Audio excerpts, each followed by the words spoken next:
শুটকিকে যখন বড় দেখিয়ে নিচে সব ছোট দিয়ে দেয়। একইভাবে আচার কিনতে গিয়েও সেম স্ক্যামের শিকার হয়েছে। বালাচাও নিয়েছে 2টা, দিয়েছে 1টা। আচ্ছা, কক্সবাজারে যারা ব্যবসা করছেন, জানি না মনের ভুলে করছেন কি না, বাট এই যে ব্যবসাটা করছেন অবশ্যই হালালভাবে করবেন। আসসালামু আলাইকুম, আমি জান্নাত ফ্রম জেটি সিস্টার্স। হাতে কি আমার জিনিস পছন্দ হয়েছে? মালার, আর পিছনে হচ্ছে শুটকির বাজার। দেখো তো,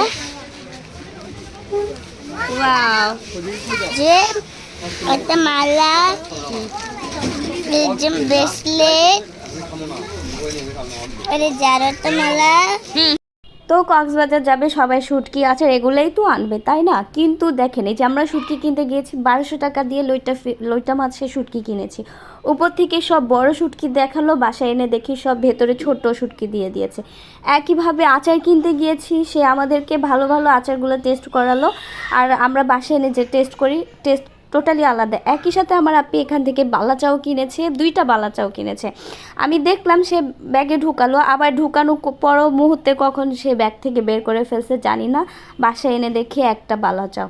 তো বলেন, এই যে স্ক্যামগুলো করতেছেন নিজের দেশের মানুষের সাথেই করছেন, আবার এটা আপনারা ব্যবসাও করছেন। তাহলে ব্যবসাটা যখন করবেন অবশ্যই হালালভাবে করবেন।